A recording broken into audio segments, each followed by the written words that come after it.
Hello students, welcome back to YouTube channel Virat education academy. आज के इस वीडियो में हम पढ़ेंगे ट्वेल्थ क्लास के सोशोलॉजी यानी समाजशास्त्र के चैप्टर नंबर 6 सांस्कृतिक विविधता की चुनौतियाँ। इस चैप्टर के जो भी टेक्स्ट बुक क्वेश्चन आंसर हैं वो आपके साथ इस वीडियो में डिस्कस करेंगे। तो शुरू करते हैं आज का वीडियो। तो पहला क्वेश्चन है, सांस्कृतिक विविधता का क्या अर्थ है? भारत को एक अत्यंत विविधतापूर्ण देश क्यों माना जाता है? अथवा सांस्कृतिक विविधता का क्या अर्थ है? सांस्कृतिक विविधता को क्या कहते हैं? सांस्कृतिक विभिन्नता को बढ़ावा देना व्यवहारिक और सैद्धांतिक दोनों अर्थों में एक अच्छी नीति है। भारत को एक राष्ट्र राज्य के रूप में लेते हुए इस कथन का औचित्य सिद्ध कीजिए। तो बेसिकली ये क्वेश्चन है सांस्कृतिक विविधता यानी डाइवर्सिटी जो हमारी संस्कृति में पूरे देश में है। शब्द विविधता में असमानताओं के स्थान पर अंतरों पर जोर दिया जाता है। जब हम यह कहते हैं कि हमारा देश भारत एक महान सांस्कृतिक विविधताओं से भरपूर राष्ट्र है, तो इसका अर्थ यह होता है कि यहाँ बहुत से सामाजिक समूह तथा समुदाय रहते हैं जिनकी संस्कृति अलग अलग है। इन समुदायों को सांस्कृतिक चिन्हों जैसे कि भाषा, धर्म, पंथ, प्रजाति या जाति के द्वारा ही जाना जाता है या परिभाषित किया जाता है। भारत में विभिन्न प्रकार की धर्मों के लोग रहते हैं, जातियों के लोग रहते हैं।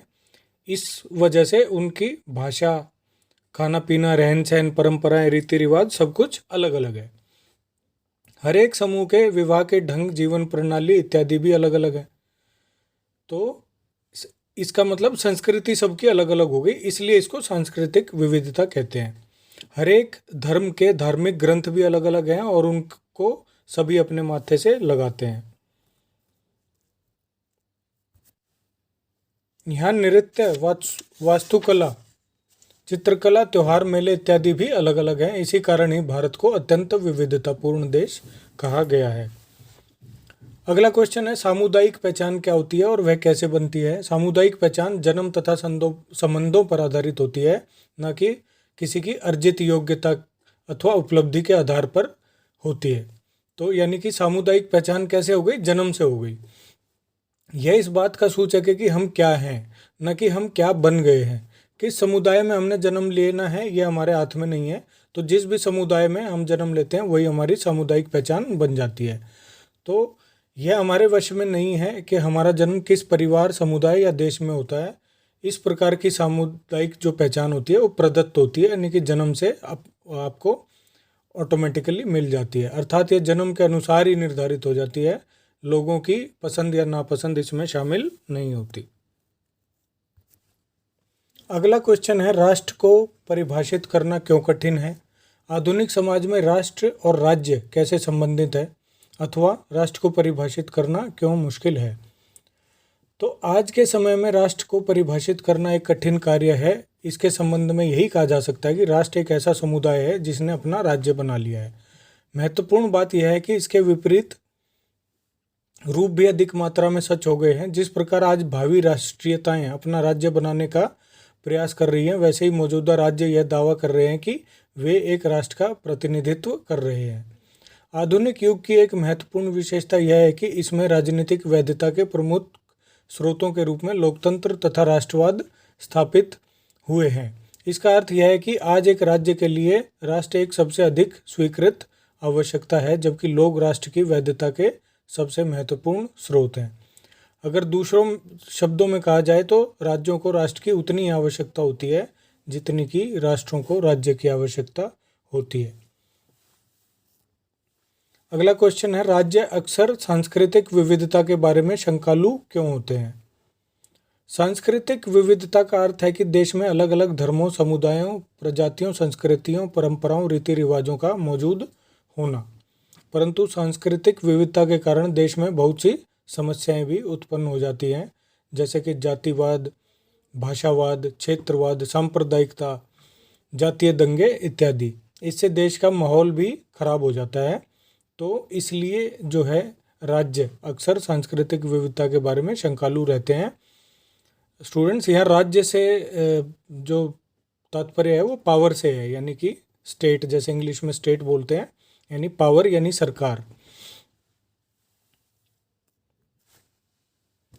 अगला क्वेश्चन है, क्षेत्रवाद क्या होता है? आमतौर पर यह किन कारकों पर आधारित होता है? जब कोई अपने क्षेत्र को प्यार करने लगे तथा दूसरे क्षेत्रों से नफरत करने लगे तो उसे क्षेत्रवाद कहते हैं। अपने क्षेत्र के लोगों को बढ़ावा देना भी क्षेत्रवाद का एक रूप है। इसमें दूसरे क्षेत्र के लोगों को विदेशी समझा जाता है। उदाहरण के लिए पंजाब में बिहारी को विदेशी समझा जाता है। इस प्रकार अपने क्षेत्र के हितों की मांग करने को क्षेत्रवाद कहते हैं। क्षेत्रवाद का संकल्प स्वतंत्रता के पश्चात सामने आया। स्वतंत्रता के बाद भारत सरकार ने राज्यों को अंग्रेजी द्वारा स्थापित स्थिति के अनुसार बनाकर रखा। यानी कि जितने भी राज्य थे, जो अंग्रेजों ने जैसा उनको सेटल किया था, स्थापित किया था, वैसे ही भारत सरकार ने भी उसको एज इट इज़ रखा, उसमें कोई बदलाव नहीं किया। इससे देश के अलग अलग भागों से भाषाई आधार पर अलग अलग राज्य बनने की मांग उठने लगी। तो भाषा के हिसाब से अलग अलग एरिया से अलग अलग राज्य बनने की मांगें लोग करने लगे। चेन्नई राज्य में कई भाषा बोलने वाले लोग रहते थे, जिस कारण उनमें काफ़ी समस्याएं उत्पन्न होती थी। इसलिए ही भारत सरकार ने 1956 में राज्यों का भाषाई आधार पर पुनर्गठन किया तथा भाषा के आधार पर 19 राज्यों का गठन हुआ। इसके बाद भी भाषा के आधार पर अथवा क्षेत्र के आधार पर राज्यों का गठन किया गया है। यहीं से क्षेत्रवाद की भावना उत्पन्न हुई। अब इसके कारक क्या क्या हैं वो देख लेते हैं। अलग अलग क्षेत्रों में मौजूद असंतुलन क्षेत्रवाद का प्रमुख कारण है। किसी क्षेत्र को केंद्र की अधिक सहायता प्राप्त होती है तथा किसी को कम। किसी क्षेत्र के स्वयं के संसाधन अधिक हैं, किसी में कम है। अलग अलग क्षेत्रों में विभिन्न अलग अलग भाषाएं बोली जाती हैं। ये सबसे बड़ा कारण है और इसी कारण जो है क्षेत्रवाद जन्म लेता है।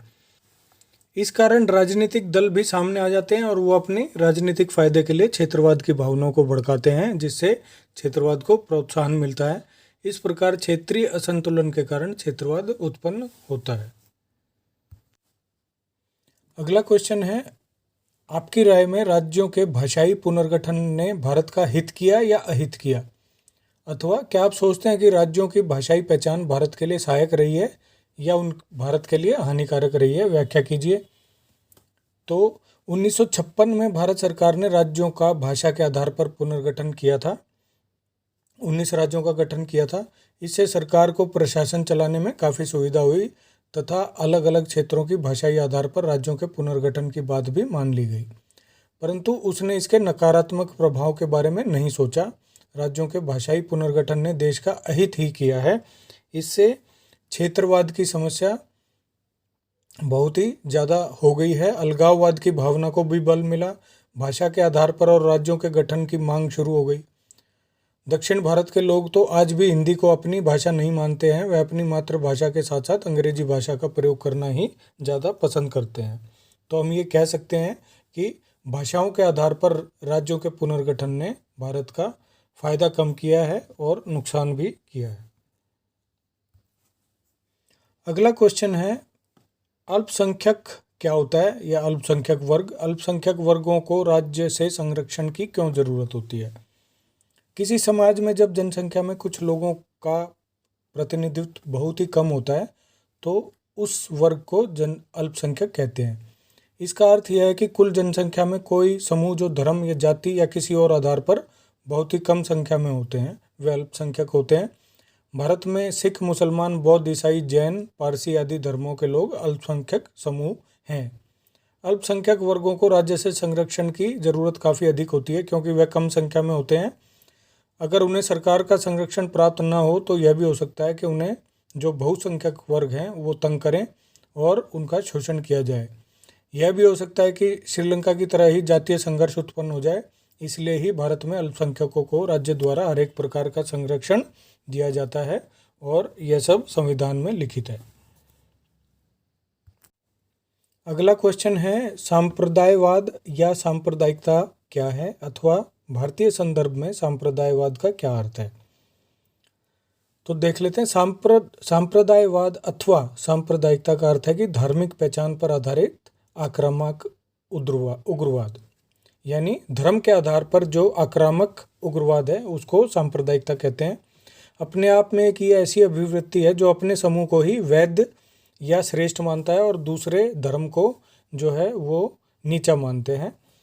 और अवैध तथा विरोधी भी समझते हैं। सरल शब्दों में सांप्रदायिकता एक आक्रामक राजनीतिक विचारधारा है जो धर्म से जुड़ी होती है। हम इस प्रकार कह सकते हैं कि सांप्रदायिकता और कुछ भी नहीं बल्कि एक विचारधारा है जो जनता में एक धर्म के धार्मिक विचारों का प्रचार करने का प्रयास करते हैं तथा यह धार्मिक विचार और धार्मिक समूहों के विचारों से बिल्कुल ही विपरीत होते हैं, एक दूसरे के धर्म को नीचा दिखाने का भी काम करते हैं। सांप्रदायिकता का मूल विचार है कि एक विशेष धर्म का और धर्मों की कीमत पर उत्थान, यानी एक पर्टिकुलर धर्म का दूसरे धर्मों पर उत्थान, उनके धर्मों को बिल्कुल ही नीचे करना। यह एक विचारधारा जो यह कहती है कि एक धर्म के सदस्य एक समुदाय के सदस्य हैं तथा अलग अलग धर्मों के सदस्य एक समुदाय का निर्माण नहीं करते। अगला क्वेश्चन है, आज नागरिक समाज संगठनों की क्या प्रासंगिकता है अथवा आज के विश्व में नगरीय समाज की भूमिका और सार्थकता क्या है। तो ये क्वेश्चन इम्पॉर्टेंट है, देख लीजिए। नागरिक समाज उस व्यापक कार्य क्षेत्र को कहते हैं जो परिवार के निजी क्षेत्र से दूर होता है परंतु राज्य और बाजार दोनों के क्षेत्र से बाहर होता है। तो यहाँ पर राज्य से मतलब है बच्चों पावर, यानी सरकार। जैसे इंग्लिश में स्टेट बोल देते हैं, पावर सरकार जो भी है उस राज्य से वो मतलब है। नागरिक समाज सार्वजनिक अधिकार का गैर राजकीय तथा गैर बाजारी भाग होता है और बाजार से यह मतलब है कि कोई भी काम ऐसा जो प्रॉफिट के लिए ना होता हो तो बाजार से बाहर हो गया। अगर प्रॉफिट के लिए काम करेंगे तो बाजार के अंदर माना जाएगा और जो नॉन प्रॉफिट ऑर्गेनाइजेशन है वो बाजार से बाहर मानी जाती हैं। इसमें अलग अलग व्यक्ति संस्था और संगठनों का निर्माण करने के लिए स्वेच्छा से परस्पर आ जुड़ते हैं। तो कौन कौन, कोई अलग अलग लोग जो है संस्था बनाने के लिए या संगठन बनाने के लिए आपस में अपनी इच्छा से जुड़ जाते हैं। यह सक्रिय नागरिकता का क्षेत्र है जहां व्यक्ति मिलकर सामाजिक मुद्दों पर चर्चा करते हैं। तो अपने समाज के जो मुद्दे हैं उनको उन पर चर्चा करने के लिए और उनको सुलझाने के लिए ये लोग काम करते हैं। जैसे आज के समाज में हमारे मुद्दे क्या हैं, जैसे पानी को बचाना, नदियों को बचाना, नदियों को साफ करना, फॉर एग्जांपल पर्यावरण की रक्षा। तो ये एक सामाजिक मुद्दे हैं। तो इन क्षेत्रों में काम करने के लिए जो भी संगठन हैं वो इस तरीके के संगठन कहलाते हैं।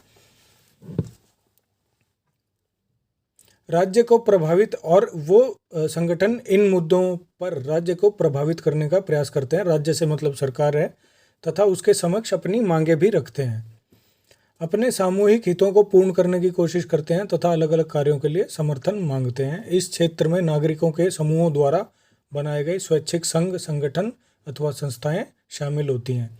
इसमें राजनीतिक दल, जनसंचार की संस्थाएं, मजदूर संघ, गैर सरकारी संगठन, धार्मिक संगठन, अन्य प्रकार के सामूहिक तत्व सम्मिलित होते हैं। नागरिक समाज में शामिल मुख्य कसौटियां यह हैं, यानी कि मेन जो कंडीशन है वो ये है कि संगठन पर राज्य का नियंत्रण नहीं होना चाहिए, यानी सरकार का नियंत्रण नहीं होना चाहिए और उसका सरकार का कोई इंटरफेरेंस भी नहीं होना चाहिए, तथा यह विशुद्ध रूप से मुनाफा कमाने वाले तत्व ना हो, यानी कि यह प्रॉफिट जो है प्रॉफिट अर्निंग ऑर्गेनाइजेशन भी नहीं होनी चाहिए। उदाहरण के लिए दूरदर्शन नागरिक समाज का हिस्सा नहीं है, क्योंकि दूरदर्शन जो है राज्य के नियंत्रण में आता है, यानी सरकार के नियंत्रण में आता है, लेकिन निजी टीवी चैनल हैं उनको मान सकते हैं। हालांकि वो भी मतलब न्यूज़ के साथ साथ जो है वो पैसा भी कमाते हैं आजकल, लेकिन फिर भी उनको हम मान सकते हैं। इसी प्रकार कार निर्माता कंपनी नागरिक समाज का अंग नहीं है। क्यों नहीं है? क्योंकि वो प्रॉफिट के लिए काम करती है और दूसरा वो सरकार की पॉलिसीज़ के अंडर ही आती है। परंतु उसके मजदूरों के मजदूर संघ इसका हिस्सा है। वो क्यों है? क्योंकि वो अपने मजदूरों के हितों के लिए काम करते हैं, वो कोई प्रॉफिट ऑर्गेनाइजेशन नहीं है। असल में यह कसौटियाँ बहुत सारे क्षेत्रों को स्पष्ट नहीं कर पाती। तो जैसे कि एक समाचार पत्र को विशुद्ध रूप से एक वाणिज्यिक उद्यम के रूप में भी चलाया जा सकता है। जैसे मैंने ऊपर कहा कि जो प्राइवेट टीवी चैनल है उसको आप एक वाणिज्यिक यानी कॉमर्शियल बिजनेस के रूप में भी चला सकते हैं और एक नॉन प्रॉफिट ऑर्गेनाइजेशन के रूप में भी चला सकते हैं। तो स्टूडेंट्स, ये chapter number 6 the challenges of cultural diversity, सांस्कृतिक विविधता की चुनौतियाँ, इसके सारे टेक्स्ट बुक क्वेश्चन हमने आपके साथ शेयर कर लिए हैं। नेक्स्ट वीडियो में हम इसके बाकी के इंपॉर्टेंट क्वेश्चन आंसर आपके साथ शेयर करेंगे। चैनल को सब्सक्राइब, लाइक एंड शेयर जरूर कीजिए। बेल आइकन भी दबाइए ताकि सारी नोटिफिकेशन आपको मिल जाए। धन्यवाद।